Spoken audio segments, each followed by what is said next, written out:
maman, quand elle n'est pas dans le stade, elle est devant la télé. Et je me rappelle c'était le semi-marathon là, au pays arabe, là, à 4 h du matin, je crois. J'étais complètement tremblante, très mal au ventre, j'arrive pas à regarder, quoi. Et petit à petit, je vois qu'il est devant, je regarde un petit peu, puis après, on fait de ça, on boit un petit porto à 5 h du matin. Un soulagement, c'est tout le travail qui paye. On revoit ça en quelques secondes et on se dit ah, c'est enfin quoi, enfin on l'a fait. C'est pas qu'il fasse un record, moi ça m'est égal, mais que lui soit content de lui, même sans faire de record, mais qu'il soit content de sa course. Ouais, c'est une joie qui dure chez moi jamais très longtemps parce que je suis content mais je ne m'attarde pas sur ce résultat. Je veux très vite aller au niveau supérieur, très vite je me dis faut que je fasse moins de 27, il faut que j'aille chercher les gars devant et c'est ma personnalité, donc toujours aller plus loin. Quand il voit qu'il réalise, il se rapproche de son rêve et qu'il fait de bons résultats, pas forcément être le premier, mais faire des bons résultats, et là il est tellement joyeux, mais rarement, il est content, mais rarement très content.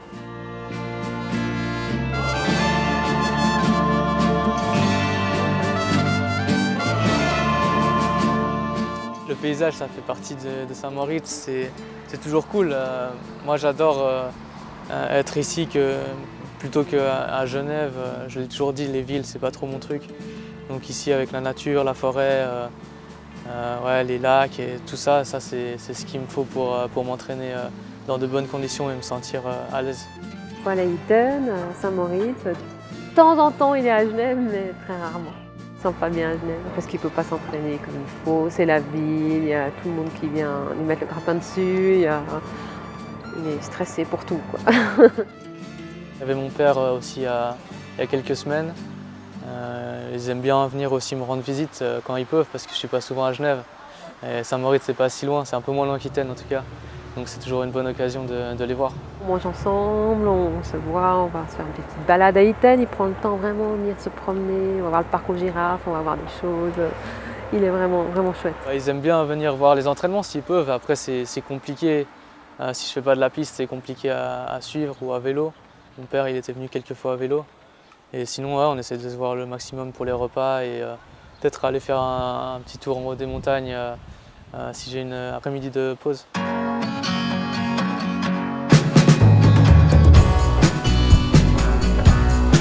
Très content de lui. La dernière fois que j'ai entendu, c'était à Lucerne, je crois. Vraiment très content. Pour le moment, une course où je finis 10e, ça me fait presque autant plaisir que si je finis devant sur la route parce que je viens de loin en fait. Sur la piste, je viens de très loin. J'ai eu des courses où je finissais à la rue quoi, par rapport à ce que je valais, je pense. Et pour l'instant, je me contente pas de ça, mais je suis vraiment content. Et évidemment que je veux aller chercher les victoires maintenant, c'est sûr.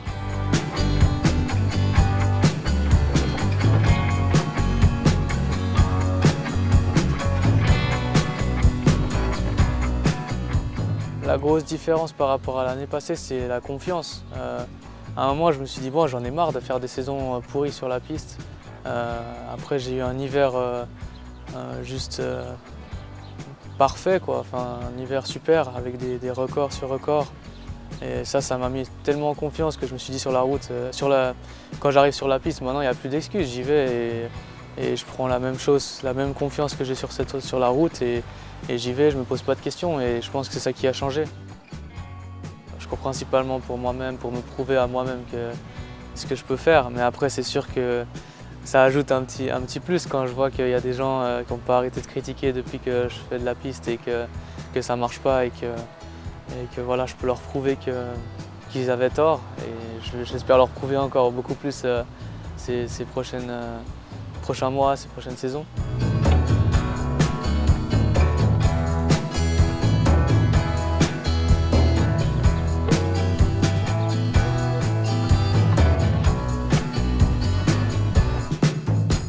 La douleur, elle est là de toute façon. Après, moi, je pense que sur les longues distances, c'est à celui qui sait la gérer au mieux, l'accepter et la dominer.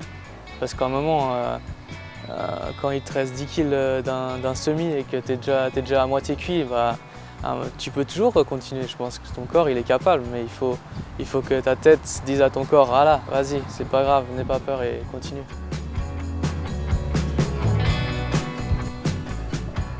Lui-même a fait de la musique, il a vu ce que c'était le travail de musicien, le mental, l'acharnement.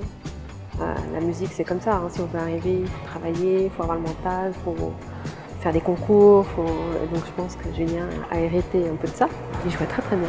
Jusqu'à l'âge de 18 ans, il a fait son examen de matu. Et le lendemain, il a posé son violoncelle et dit non, ce n'est pas ma passion, j'arrête.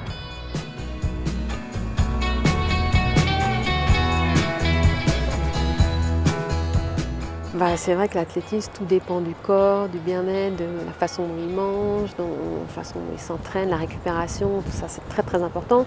8 fois 2, 1, 10 fois 1, 1, 10 fois 30, 30.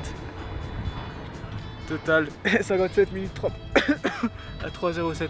Et il y a eu une période, je dirais vers 15-16 ans, où là il malmenait un peu son corps, il ne mangeait pas assez, il en voulait trop, puis du coup il se blessait. Mais maintenant, depuis qu'il mange mieux, qu'il fait de la musculation, tout ça, ça va beaucoup mieux.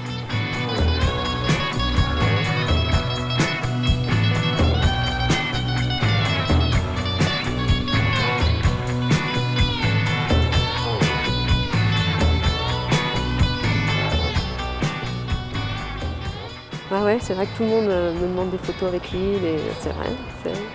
Ça semble naturel, parce que depuis l'âge de 6 ans qu'il court, puis il a fait ça toute sa vie, donc on ne se prend pas la tête, c'est super pour lui, on est content pour lui. Puis, oui, des fois je le vois à la télé, je ne savais pas, donc ça me fait bizarre, mais c'est super.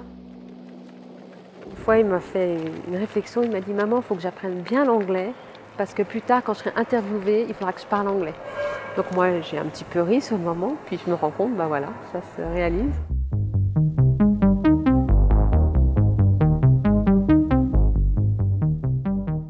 Il parle plus en interview. Il parlait très peu, mais tout d'un coup, il parlait sans arrêt, il nous racontait tout, puis après c'était fini. Ça dépendait des moments. S'il était vraiment fort, voilà, il nous racontait plein de trucs. Mais maintenant, ça va mieux aussi. La plupart des commentaires, je les vois parce que c'est sur soit mes publications, soit celles de AthléCH ou des pages que je suis. Donc souvent je les vois, mais maintenant je réagis plus parce que j'ai réagi par le passé et ça mène à rien parce que ces gens-là ils sont convaincus et de toute façon quoi qu'on dise, quoi qu'on leur prouve, ils vont de toute façon penser ça. C'est pas des gens qui croient en notre sport, donc je pense qu'il faut pas s'attarder et puis il faut passer au-dessus. When on the marathon, we're all excited. When? Tell us when.